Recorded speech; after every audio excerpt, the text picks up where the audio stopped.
Good morning, everyone, and welcome to our Sunday service for August 18th of 2024.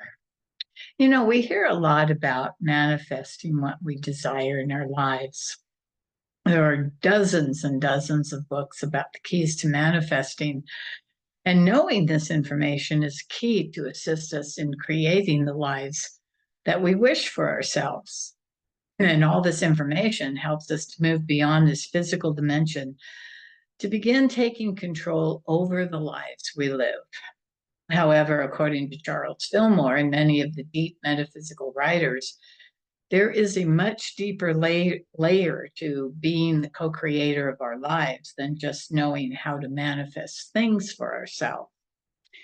In 1905, Charles Fillmore once wrote an article on the deeper energies surrounding the idea of manifesting that I feel we must understand to be able not only to manifest this or that thing in our lives, but to truly and fully overcome this third dimensional plane that we live in. And today I'm going to share some of his ideas from that article, which may help you to manifest in a deeper and more permanent way. Now, first off, Fillmore stated that we do not pray enough. We don't spend enough time in communion with God. And that for most of us, the only time we really pray is when we are in need of something. However, when we are in a state of constantly connecting with spirit, he stated, it is part of the exercise of the mind. It has its place in connecting us with the higher realms of consciousness. If we don't reach out in our prayers for the higher thought and higher ideas, then we get into a wretched state of mind, and the things that the mind deals with become stale. But what type of prayer do we do? And he said, pray with the realization that your prayer is already answered. Pray believing that you have received and you shall receive. Now this is something that we've heard many times over in all the manifesting books and classes and talks that, we've read and been to and all. This is about gratitude, being grateful for having received your desire before it happened. However, there is an even deeper understanding that we must get to before even that can take place. And it's the understanding that all these gifts of God are in the mind. Fillmore stated, all you have to do is just drop them into your mind and they become operative. And at the moment that you utter a thought, even before you think, while the thought is way deep in your consciousness, it is responded to by the great mind in whom all ideas exist. So, to truly manifest something, we have to know that that substance is omnipresent, always there. All that is required of us is to realize it, to take hold of it, and to do that with our minds. Now, Fillmore gave us some affirmations that we could use to help take those ideas deeper into ourselves. And a couple of them are, the substance of my being is spirit.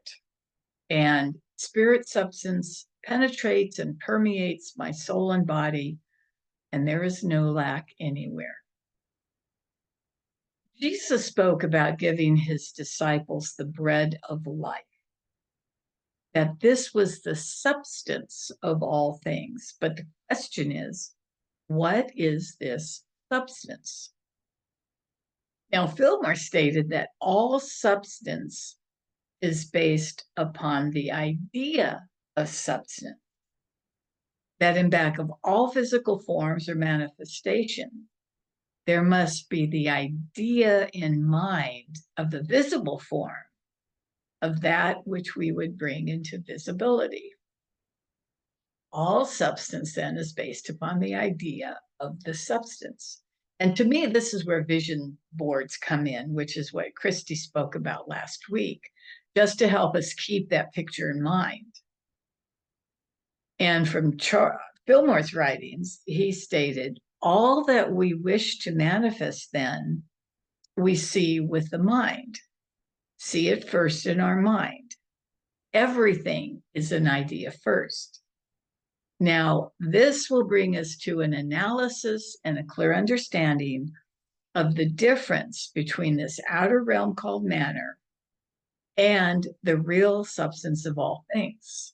And once you get the difference, see what matter is and what the real substance of mind is, then you have a working basis for the eating or appropriation of the life and substance that Jesus brought, or the Christ in us brings. Here, waiting for us to appropriate and utilize it. And that's from Fillmore. So true substance then is that everything first has its place in the mind as an idea. And it's up to us to hold consistently to that idea. This is the basis of true prosperity. Mind is the key. Our thoughts are the key. Holding in thought whatever idea we want created is the key to true prosperity. Everything that is made is first made in the mind. Remember that. In unity, one of our precepts is thoughts held in mind create after that mind. We say that so many times, but are we truly getting that statement and what it really means? Fillmore wrote that when we are speaking of substance, we are not talking about matter or what we see in our physical world. He wrote, our physical scientists are telling us in this day that there is a universal substance and that it is not like matter. That matter passes through this universal substance, just as a sieve passes through water, or just as the wind passes through the trees. That matter is a break, a nothingness in this universal ether. It has been figured out to the satisfaction of scientists that matter was just what we in metaphysics have been contending for so long. Absolute unreality, absolutely unreal. This world that we see all about us, that is unreal in the form that we see it. There is something back of it. And what is that? The physical scientists now say that it must be that there is a universal ether. And of course, this universal ether is what is all around us all the time. We walk in it, we breathe in it, it's in every cell of our body. It is not our mind, but we tap into it with our mind, with our thoughts. And this is how we bring whatever we want into expression. And this is where mind is the key. We are always thinking, but what is it that we are thinking? If we can truly understand this, and that there is a substantial something back of all life, and that in order to have a continuous flow of all the good we desire, according to Fillmore, then you must take charge of all the thoughts you think. Our thoughts, our mind, is always tapping into this substance that Fillmore is writing about. It never stops. It's like a hose that is connected to this universal substance, but it does not have a shutoff valve. That behind all our manifestations is this substance that we are flowing within, and this substance flows through us, through our mind, through our thoughts, and out to the world. This is why unity tells us that this is the substance that stands under all things. It is the idea that is in our mind. Substance doesn't refer to matter at all. Matter is what comes out of this substance. Fillmore wrote that matter is a changeable idea, a flitting idea. It comes and goes. And now that as metaphysicians, we see that isn't what we want. We want to wheel into line this underlying abiding substance. We want the very substance of life as it is in the divine man, in the spiritual man. And Fillmore stated Now, the heavens of the mind are the ideal, and there is an ideal in abiding life. The fact is that people who live in the material world, who live with the expectation of getting happiness out of material, are like those who are in the hole of the donut. They don't get hold of the substance at all. They just fall through the hole. And he asks, could you feed yourself if you lived on donuts by eating the whole? Surely you couldn't. Well, no more will you ever feed yourself in this so-called material world by trying to get satisfaction out of materiality. You can't do it. As I say, you are just like the man with the donut eating the whole. So the real of all things is universal substance, back of the so-called matter. And that matter is in some way an illusion, a secondary movement, a kind of a dream state, Fillmore wrote, that man lives in and is constantly dropping away. And he wonders why it is. And he attributes it to God when in actuality, it is all his own viewpoint. What he is holding in mind, he isn't seeing things as they are. So Fillmore wrote, now we must get back and see the real of things. And that is what we are here for, to find out what the real basis of life is. In other words, the substance of life. As Jesus said, the bread of life. If you eat this bread that I bring you, you will live forever. But I wonder how many of the disciples truly understood what Jesus was speaking about. You know, I wonder how many of us really understand what he or Fillmore or any of the old writers truly understood this. How many of us today truly understand that we are constantly tapped into this universal substance, and that every thought we think, every feeling we have is pulling that substance into our manifest world?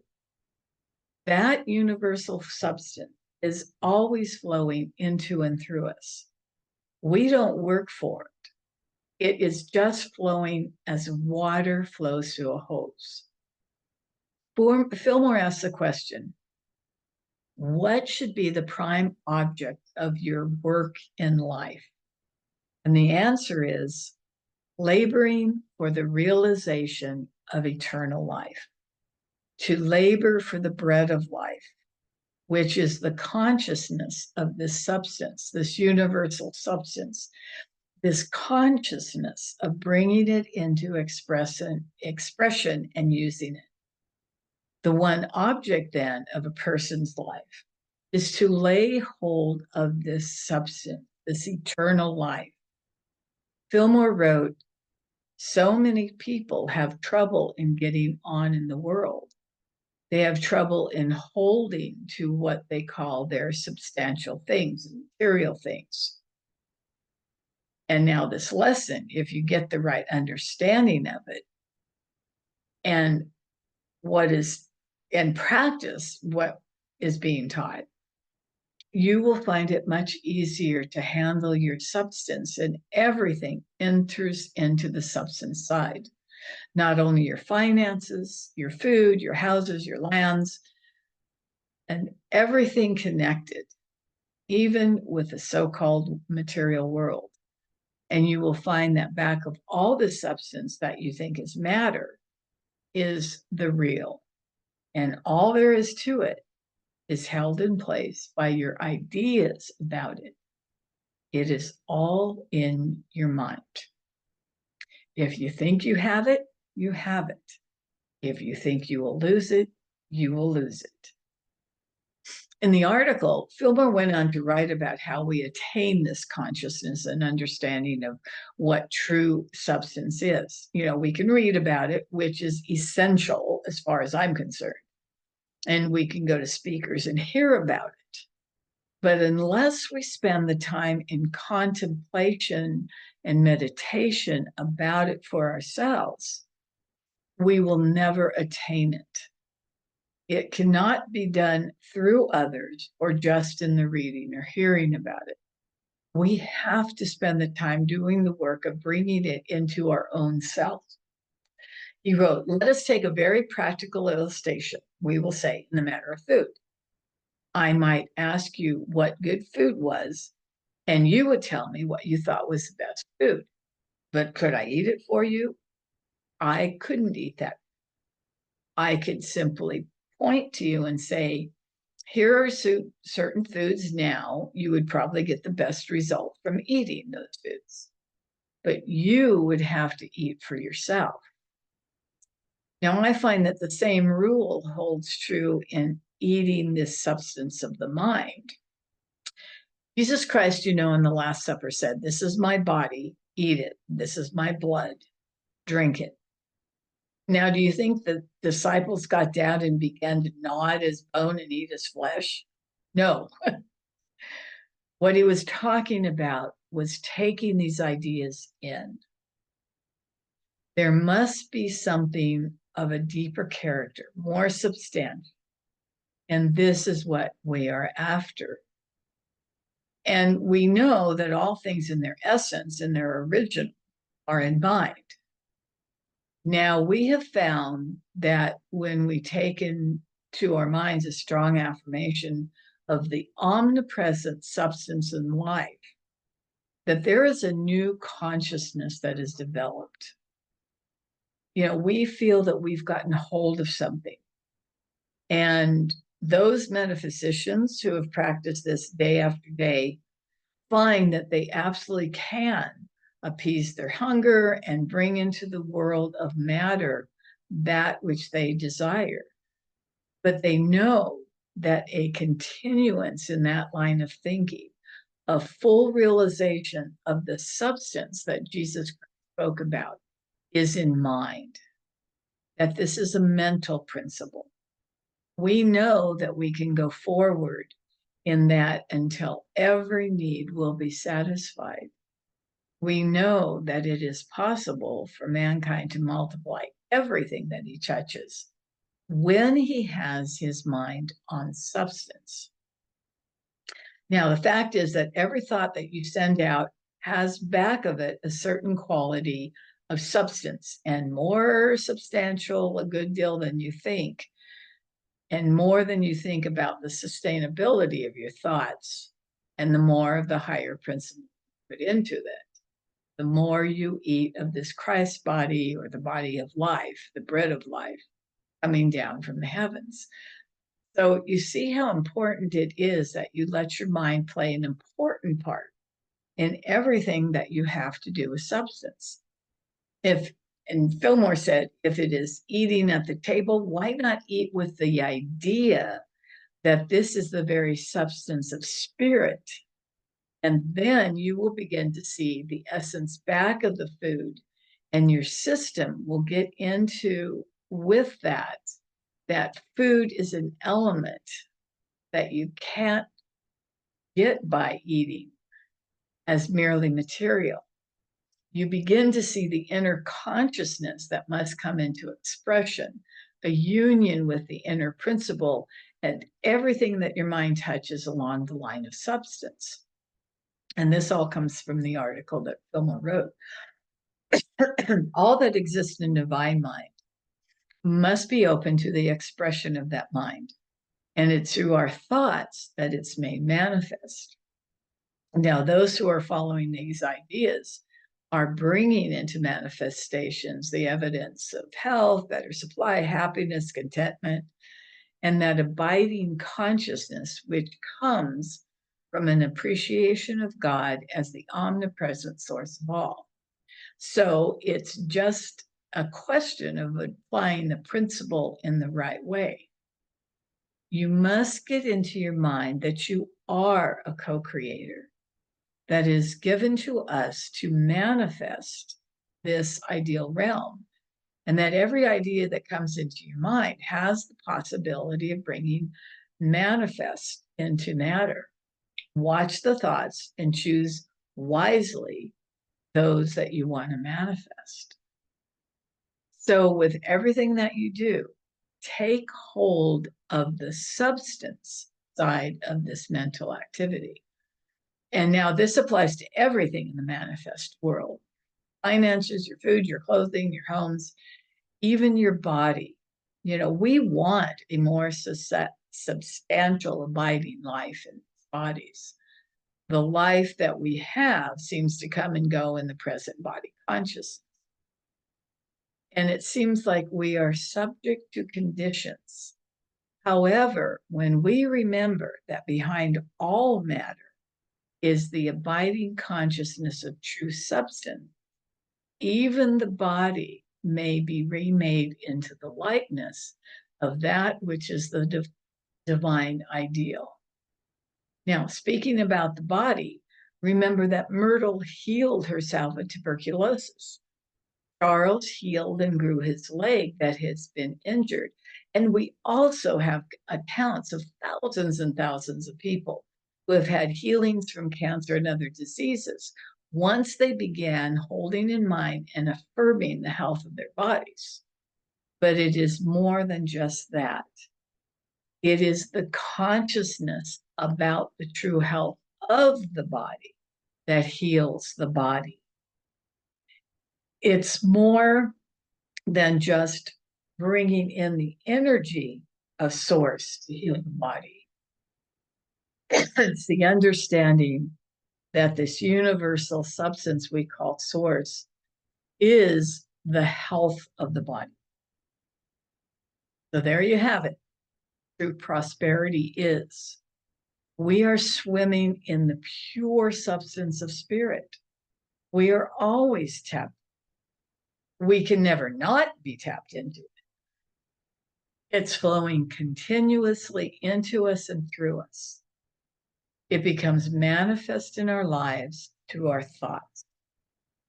The more we remind ourselves of this, the more we raise our consciousness to the level of using the substance for our highest and best.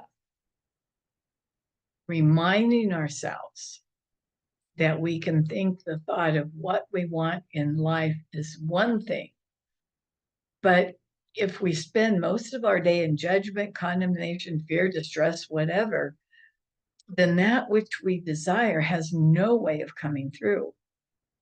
It's up to us to hold our thoughts on the good of God, be in gratitude for all we have, and love as much as we possibly can during each and every day.